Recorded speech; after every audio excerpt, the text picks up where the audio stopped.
بالله من الشيطان الرجيم. بسم الله الرحمن الرحيم.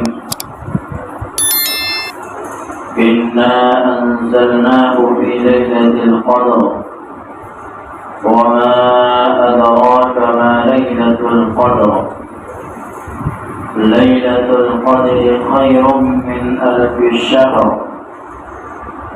تنزل الملائكة والروح فيها بإذن ربهم من كل أمر. سلام هي حتى مطلع الفجر. صدق الله العلي العظيم.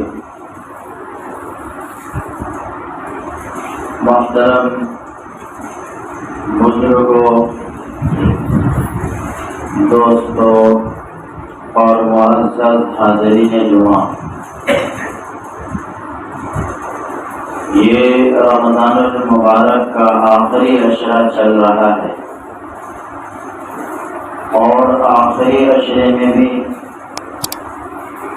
آج دوسرا دن ہے اور آنے والی رات تیسری رات ہوگی، جس کو ہم دوسری تاخرات کہتے ہیں۔ رمضان المبارک 30 یا 29 دنوں پر مشتمل پورا مہینہ ہوتا ہے، لیکن آخری عشرہ پہلے دونوں عشروں کا نچوڑ اور خلاصہ ہوا کرتا ہے۔ اللہ کے نبی صلی اللہ علیہ وسلم نے رمضان المبارک کو 3 عشروں میں تقسیم فرما کر یہ فرمایا کہ پہلا عشرہ رحمت کا ہے، دوسرا عشرہ مغفرت کا ہے اور تیسرا عشرہ آگ سے خلاصی کا ہے۔ اور تیسرے عشرے میں سب سے بڑی بات اللہ کے نبی صلی اللہ علیہ وسلم نے شب قدر کی تلاش کا حکم فرمایا،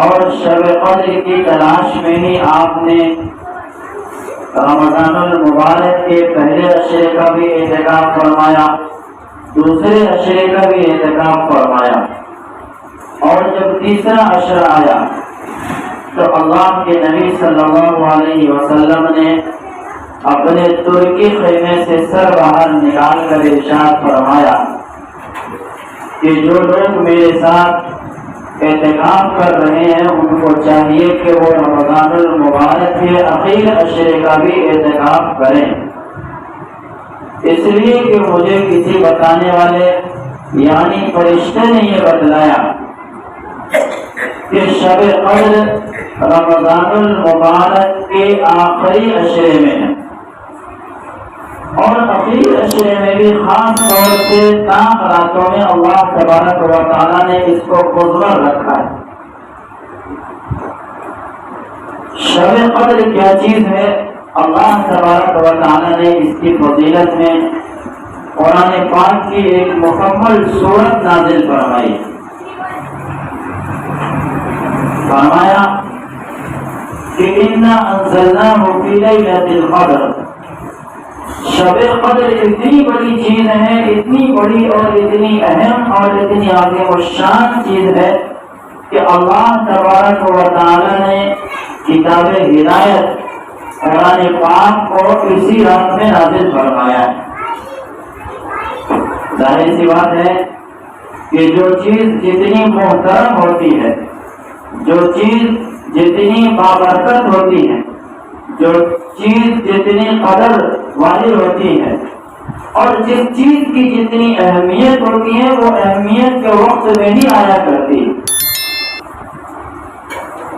مبارک وقت میں، اہمیت کے وقت میں، بابرکت وقت میں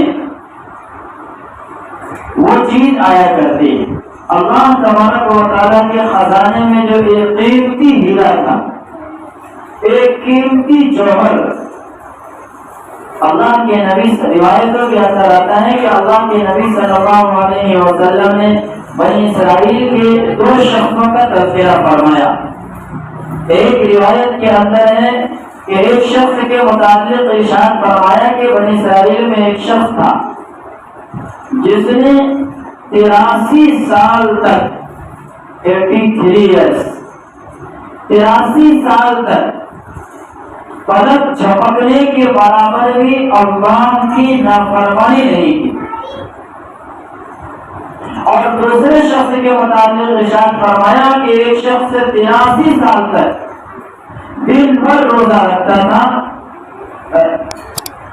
اور رات بھر نفلوں میں مشغول رہا کرتا تھا، اور دن بھر روزہ رکھ کر کے اللہ کے راستے میں جہاد بھی کیا کرتا تھا، اور یہ حالت اس کی برابر 83 سال تک رہی۔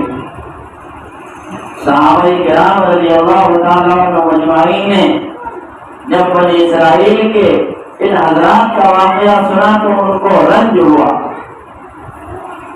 اور صحابہ کرام کہنے لگے دل میں کہ ہماری تو عمر ہی، ہماری جو عمر ہے وہی 60 سال 70 سال ہر یہ 100 سال، تو ہم اگر اللہ تبارک و تعالیٰ کی عبادت کرنا بھی چاہیں تو بمشکل 10-12 سال تندرستی کے گزرتے ہیں، کیونکہ 60-70 سال میں بیماری ہے، مشغولیت ہے، بڑھاپے میں کمزوریاں ہیں، طرح طرح کے مسائل ہیں، طرح طرح کے حالات ہیں، تو ان کی عمریں بہت زیادہ ہوا کرتی تھی۔ صحابہ کرام کو اس بات سے تکلیف ہوئی اور رنج ہوا۔ صحابہ کرام نے کہا کہ ہماری تو عمریں اتنی زیادہ نہیں ہیں کہ ہم 83 سال 84 سال تک اللہ کی عبادت پلک جھپکنے کے برابر بھی غفلت میں نہ گزارے، بلکہ اللہ کی عبادت میں مشغول رہے۔ اللہ کے لاڈلے امتی کو اللہ تبارک و تعالیٰ نے ایک ایسا تحفہ دے دیا، ایک ایسا قیمتی تحفہ عطا فرما دیا کہ بنی اسرائیل میں ان دونوں حضرات نے جو 83 سال کے مجاہدے سے حاصل کیا تھا کہ اس امت کو صرف ایک رات میں وہ چیزیں دے دی گئی۔ ان کی 83 سال کی عبادت ہے، کیونکہ ان کی عمریں 500 سال 600 سال 1000 سال، اور ہماری عمریں ان کے مقابلے میں کم ہے، کچھ بھی نہیں ہے۔ اس لیے اللہ تبارک و تعالیٰ نے شب قدر عطا فرما دیا کہ جاؤ تم ایک رات صرف عبادت کر لو گے تو اللہ تبارک و تعالیٰ 83 سال کچھ مہینے کی عبادت کا ثواب تمہیں دے دیں۔ کتنی بڑی دولت ہے۔ پھر اس شب قدر کو متعین نہیں فرمایا، اور متعین نہ فرمانے کی چند حکمتیں اللہ کے علم میں یہ بات تھی کہ اگر شب قدر کو متعین کر دیا جاتا تو لوگ اسی دن عبادت کو خاص کر لیتے اور رمضان کے بقیہ ایام کو غفلت میں گزار دیتے۔ اللہ تبارک و تعالیٰ نے کہا کہ تلاش کرو، اور اس کا احساس اور اس کا ادراک صرف انہی لوگوں کو ہوگا جو اللہ کی عبادت میں اپنے آپ کو کھپائیں گے، انہی کو شب قدر کا احساس ہوگا۔ عبادت سارے لوگ کریں گے، لیکن اس کو محسوس صرف اہل اللہ کر سکتے، اور بقیہ سارے لوگوں نے عبادت کی اور شب قدر کی رات کی تو ثواب اس کے کھاتے میں آ گیا۔ اللہ تبارک و تعالیٰ نے اس کو 10 راتوں میں پوشیدہ رکھا کہ تم 83 برس کی عبادت کے لیے کم از کم ان 10 راتوں میں اللہ کے سامنے اپنے آپ کو کھڑا کرو۔ ان 10 راتوں میں سے کسی ایک رات میں تمہیں ضرور وہ رات مل جائے گی۔ لیکن شرط یہ ہے کہ ان 10 راتوں کو اللہ کے حضور گزارو. اس کی اور اصل آسان سی شکل بنا لی، آسانیاں در آسانیاں. کہا کہ اعتکاف کر لو. اب جو معتکف ہوگا ظاہر سی بات ہے کہ 24 گھنٹے وہ اللہ کی عبادت میں ہے. سو رہا ہے اس کی وہ بھی عبادت ہے، جاگ رہا ہے وہ بھی عبادت ہے، تلاوت میں ہے وہ بھی عبادت ہے. اور معتکف کو یہ بھی انعام دے دیا کہ تمہیں باہر جانے کی ضرورت نہیں ہے. باہر جا کر کے جو کام تم کر سکتے تھے اس کا ثواب تمہیں مسجد میں بیٹھے بٹھائے اللہ نے دے دیا.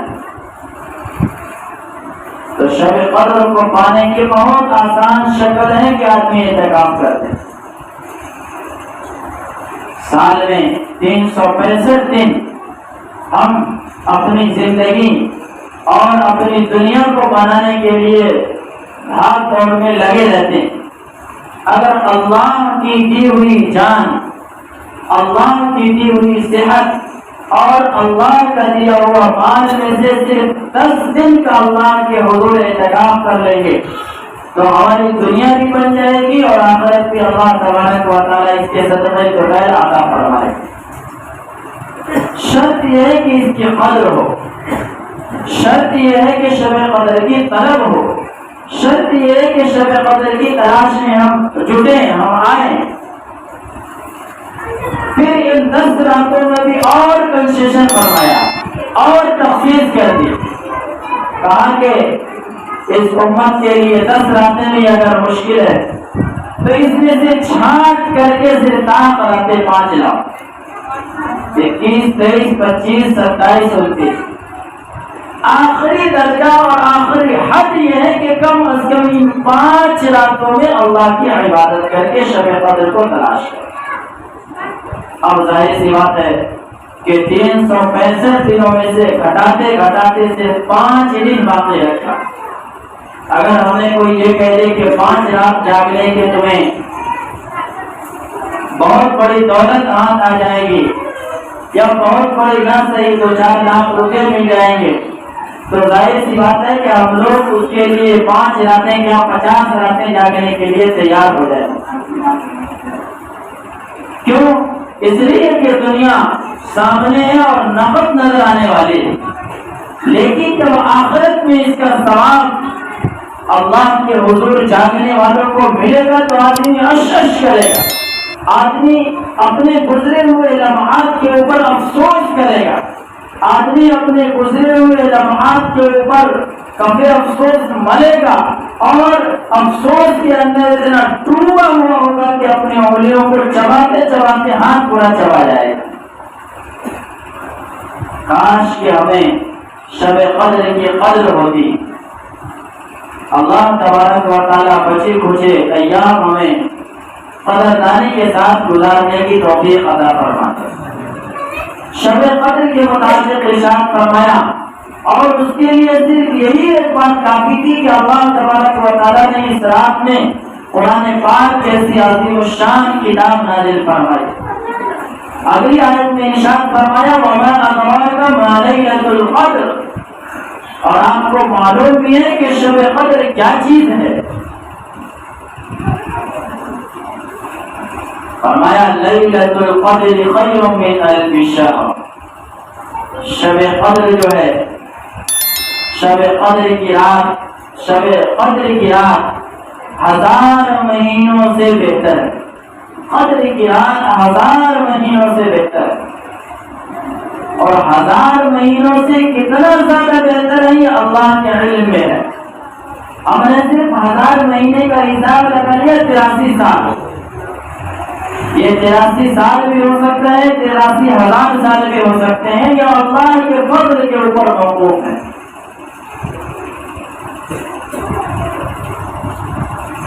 تیسری بات ارشاد فرمائی تنزل الملائکۃ والروح فیہا،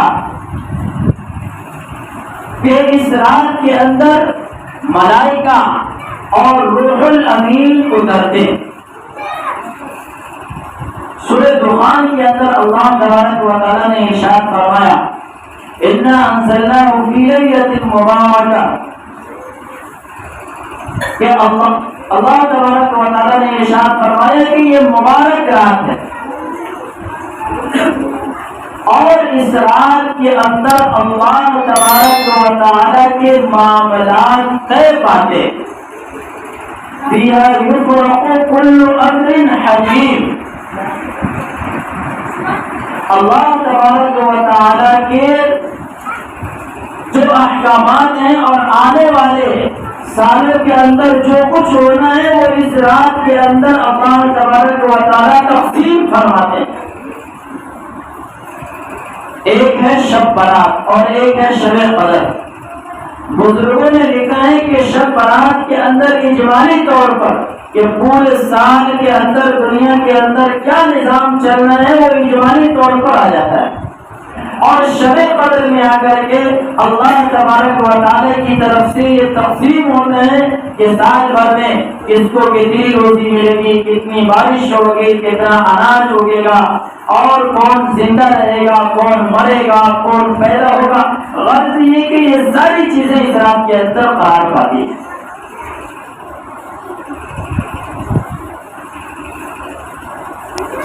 اور یہ ہوتا ہے اللہ تبارک و تعالیٰ کے حکم سے، جیسے 4 فرشتے اللہ تبارک و تعالیٰ کے مقرر ہیں، کوئی بارش برسانے پر مامور ہے، کوئی سور پھونکنے پر مامور ہے، کوئی روح نکالنے پر مامور ہے، تو اللہ تبارک و تعالیٰ کی طرف سے ان کو پورے سال میں جتنی روح نکالنی ہے وہ فہرست دے دی جاتی ہے اس رات میں، کہ تمہیں فلاں دن اور فلاں وقت میں ان کا روح قبض کرنا ہے، فلاں دن فلاں وقت میں ان کا روح قبض کرنا ہے۔ اس کی لسٹ اگر ہم اپنے زبان میں کہیں اور ان کی فہرست کہیں تو فرشتوں کے سپرد کر دیا جاتا ہے۔ یہ اتنی بڑی رات ہے کہ ہماری موت کا فیصلہ، ہماری آنے والی نسل کا فیصلہ اس رات میں اللہ تبارک و تعالیٰ فرما دے۔ ہمارے تقدیری فیصلے اللہ تبارک و تعالیٰ کر رہا ہوتا ہے اور ہم مزے کی نیند سو رہے ہوتے ہیں، یہ مناسب بات نہیں۔ اللہ تبارک و تعالیٰ کے حضور اس وقت آ کر کے ہمیں منانا ہے، اللہ کو اللہ کے سامنے گڑگڑانا ہے، اللہ تبارک و تعالیٰ سے اپنے اچھے فیصلے کروانے ہیں۔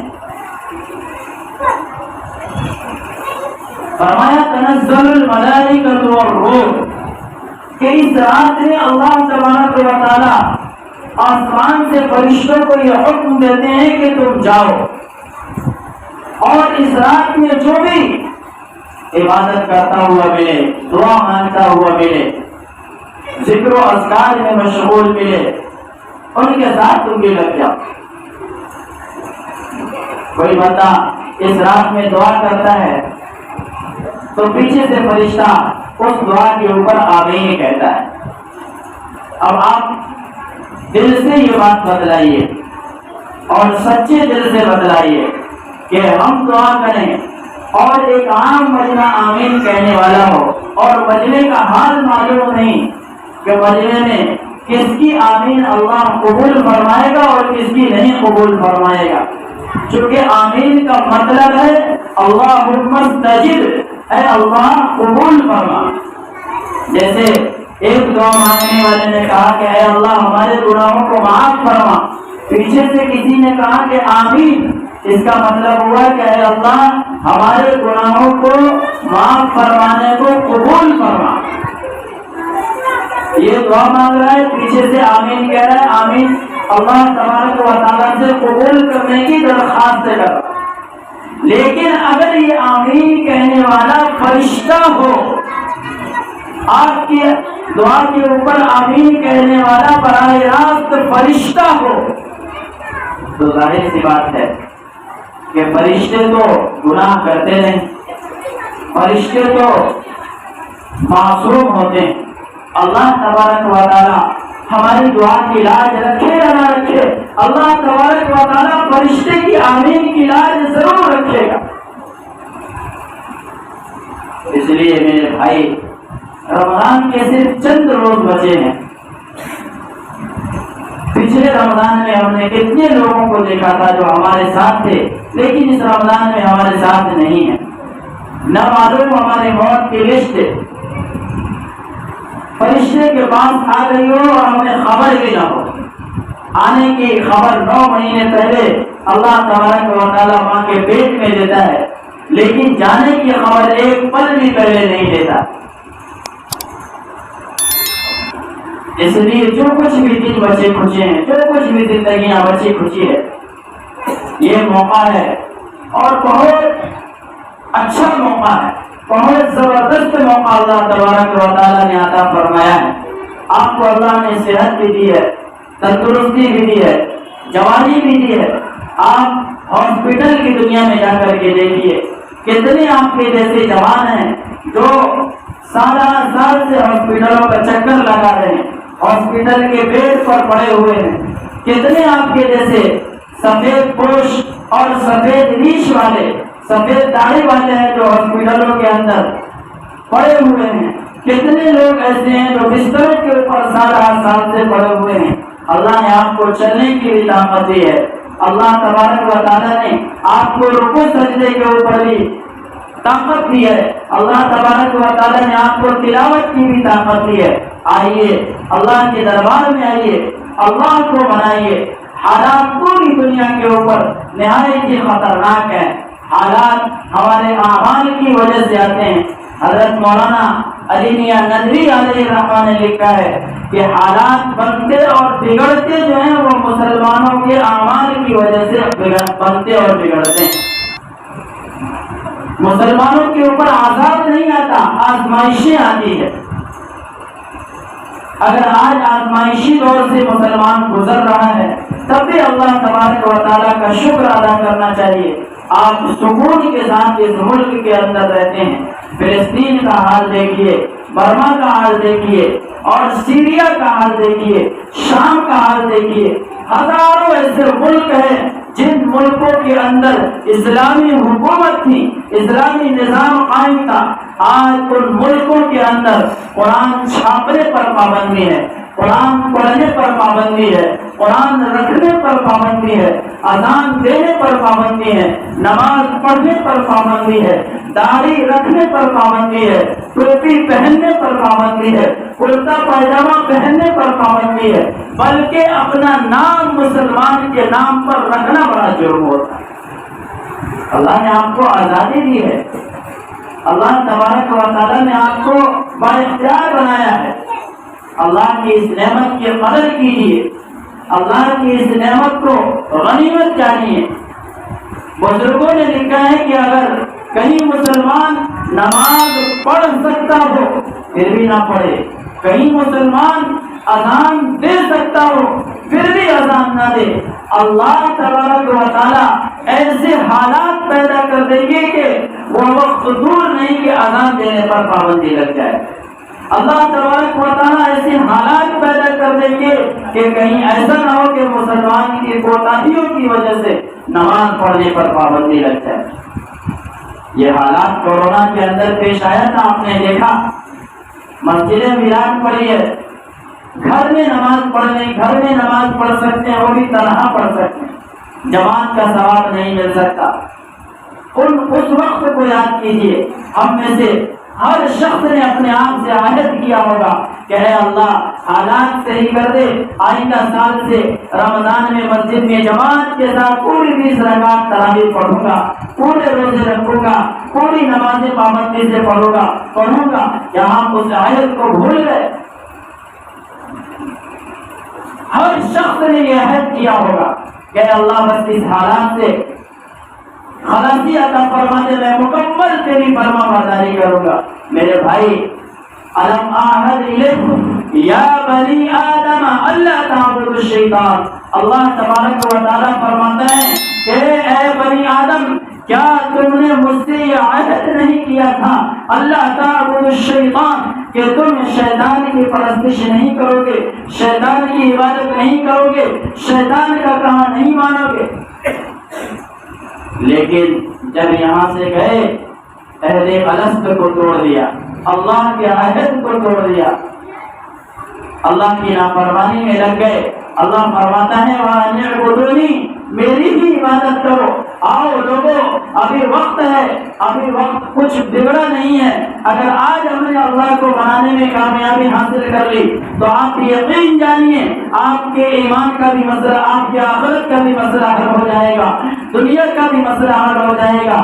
جو ملک کے اندر نفرتی ماحول ہے اور جو ملک کے اندر آپ کو ختم کرنے کی، آپ کو پوری دنیا کے اندر مٹانے کی کوششیں کی جا رہی ہے، اگر اعمال کے لوگوں کھڑے ہو گئے تو ان کے یہ ارادے، ان کا یہ منصوبہ اور ان کے یہ عزائم ناکام ہو جائیں گے، کیونکہ کامیابی اور ناکامی اللہ کے اختیار میں ہے، اللہ کے ہاتھ میں ہے۔ اور اگر اب بھی ہم نے جاگا نہیں، اب بھی ہم نے اپنے گناہوں سے توبہ نہیں کی تو وہ دن دور نہیں۔ آپ یاد رکھیے برما جیسے حالات ہندوستان میں بھی آتے دیر نہیں لگیں گے، سیریا جیسے حالات آنے میں وقت نہیں لگے گا، فلسطین جیسے حالات آنے میں وقت نہیں لگے گا۔ آپ ان ملکوں کے حالات کو پڑھیے، رمضان کے جو بچے کھچتے ہیں، آئیے اللہ کو منائیے، صرف ایک عہد لے کر کے آئیے، صرف ایک ارادے کے ساتھ آئیے، اللہ کو منا کر کے جائیں گے، اللہ کو راضی کر کے جائیں گے، اللہ کو خوش کر کے جائیں گے۔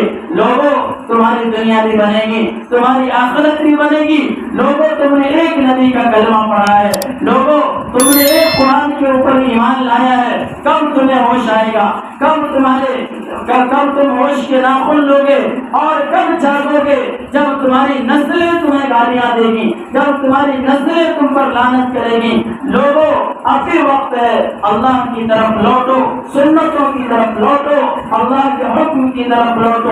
اسی میں کامیابی ہے، اسی میں کامیابی ہے، اسی میں کامیابی ہے۔ اللہ تبارک و تعالی ہمیں عمل کرنے کی توفیق عطا فرمائے۔ وآخر دعوانا الحمد للہ رب العالمین۔